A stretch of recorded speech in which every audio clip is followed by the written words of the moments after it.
So, let's talk about something that a lot of us think about but maybe don't talk about all that much. Body hair. Specifically, the hair that grows in our pubic region, under our arms, on and around our butts. The question on the table today is a big one. Should you shave it? This isn't a simple yes or no question, because the reasons people even consider taking a razor to these rather sensitive parts of their anatomy are incredibly varied and deeply personal. For some, it's a matter of aesthetics. They just prefer the look and feel of smooth skin. They might feel it's cleaner or more attractive according to beauty standards. And then there's the comfort angle. On a hot day, some people feel less hair means more comfort. The practice of removing body hair is not, as you might think, some modern invention cooked up by razor companies in the 20th century. Humans have been scraping, plucking, and singeing off their hair for a very, very long time. Ancient Egyptians associated body hair with being unclean. Elites remove body hair as a status symbol. They used tweezers, beeswax, and sugar-based pastes to remove hair. Romans also prized smooth skin and had tools like bronze razors. Public baths reinforced these standards. Fast forward and fashions change. Sleeveless dresses and the safety razor made underarm hair visible. Advertisers created new problems to sell solutions, framing underarm hair as embarrassing. The bikini, pop culture, and pornography pushed attention to pubic grooming. The Brazilian look spread. Tools changed, but cultural reasons, beauty, cleanliness, status, persisted across millennia. It's a long and fascinating human story. Alright, let's dive into one of the most discussed areas of personal grooming, the pubic region. Grooming down there has become incredibly common, but it's a personal choice with real benefits and drawbacks. So, what are the pros and cons of going bare or just trimming things up? Let's break it down. Let's start with the pros. A major driver is aesthetics. Many people simply prefer the sleek look and smooth feel of being hairless or neatly trimmed. This preference is often shaped by cultural trends and media, and for some, achieving this look can significantly boost self-esteem and confidence, especially during intimate moments. Beyond looks, there's the argument for comfort and perceived hygiene. While pubic hair isn't inherently unclean, it can trap moisture and sweat. Many people report feeling cleaner and fresher without it, especially during menstruation or on hot days. For the physically active, less hair can also mean less friction and chafing during exercise. But it's not all smooth sailing. On the con side, the pubic skin is incredibly thin and sensitive. The most common complaints are razor burn, intense itching, and painful bumps. A more frustrating issue is ingrown hairs, where coarse hair curls back and grows into the skin. These aren't just unsightly, they can become inflamed, painful, and even lead to persistent infections requiring medical attention. Furthermore, shaving creates invisible microabrasions, compromising your skin's barrier. This can lead to bacterial infections like folliculitis.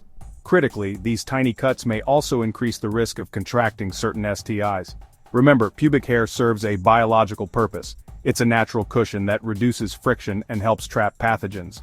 Removing it takes away that line of defense. Ultimately, the decision is a personal trade-off, balancing aesthetics against potential medical risks. Next up, the armpits. Shaving underarm hair is one of the most common grooming practices in many parts of the world. One primary benefit people report is reduced body odor. It's not the sweat that smells, but bacteria breaking down proteins and fats. Hair increases surface area where bacteria thrive. Removing hair reduces surface area and helps deodorant make better contact with skin. Athletes sometimes remove hair to reduce friction and chafing during repetitive motions. But there are cons. The skin sits in a fold and is prone to razor burn and irritation. Warm, moist armpits plus nicks raise the risk of folliculitis and infections. Armpit hair can be coarse and curly. Shaving can lead to ingrown hairs and painful bumps. Underarm hair reduces skin-on-skin friction and helps disperse odors and pheromones. Shaving removes those functions.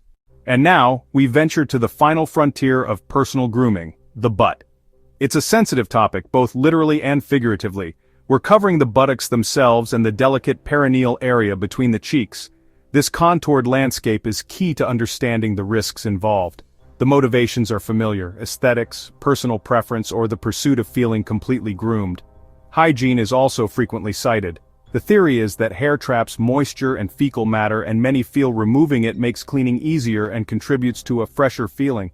However, from a clinical standpoint, proper wiping technique and regular washing are far more impactful on hygiene than hairlessness. A bidet or wet wipes can be a much better tool for true cleanliness than a razor. But the cons are mighty. The skin around the anus is thin, sensitive, and highly contoured, making nicks and cuts extremely common. A cut here is a serious concern as the region is home to a high concentration of bacteria. This creates a direct pathway for infection, which can lead to a painful abscess requiring medical treatment. Even if you avoid injury, the ordeal isn't over. Then comes the regrowth. As blunt-tipped hairs emerge, the resulting stubble can be intensely itchy.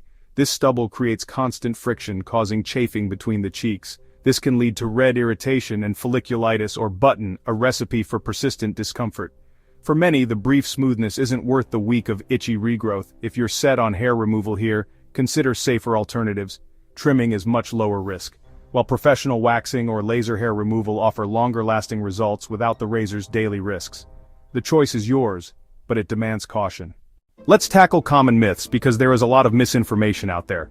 Number 1, shaving makes your hair grow back thicker, darker, and faster. This is false. It's an optical illusion.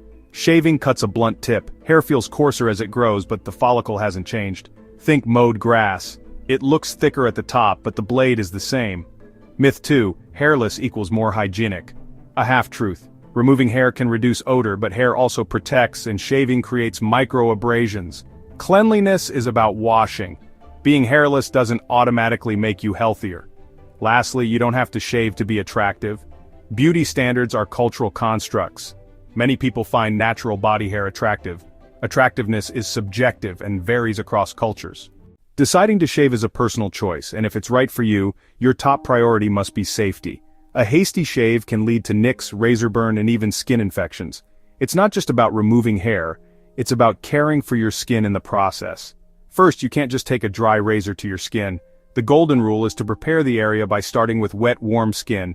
Shaving during or after a warm shower is ideal, as the heat and steam open your pores and soften the hair follicles. This simple step dramatically reduces the pulling that causes razor bumps and irritation. Next, lubrication is non-negotiable. Never dry shave.